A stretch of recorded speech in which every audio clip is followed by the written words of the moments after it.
మొక్కజొన్నలతో ఏ recipe చేసినా సరే చాలా రుచిగా ఉంటుందండి. అంతేకాదు ఇవి హెల్త్కి కూడా చాలా మంచిది. ఈరోజు నేను వీటితో గారెలు చేస్తున్నాను. ముందుగా ఈ మొక్కజొన్నల గింజలను ఒలుచుకోవాలి.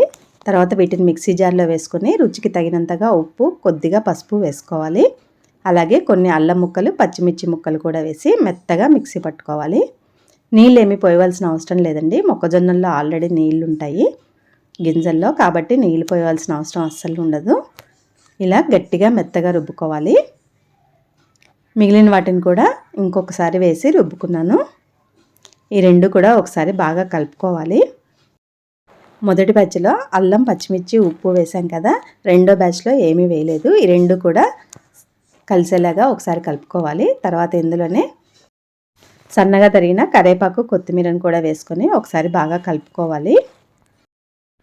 ఇందులో నేను ఉల్లిపాయలు మాత్రం వేయలేదండి, మీకు ఇష్టమైతే వేసుకోవచ్చు. ఈ విధంగా మొత్తం ఒకసారి కలుపుకున్న తర్వాత కొద్ది కొద్దిగా పిండిని చేతిలోకి తీసుకొని ఇలా వడలాగా చేసుకోవాలి.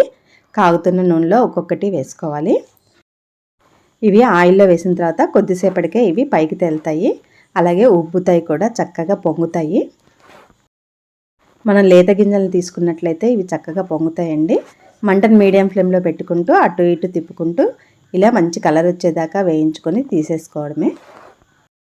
పిల్లలకి ఈవినింగ్ స్నాక్స్గా మంచి హెల్దీ రెసిపీ అండి ఇది. ఒకసారి ట్రై చేయండి. నచ్చితే మాత్రం నా ఛానల్ని సపోర్ట్ చేయండి. Thank you.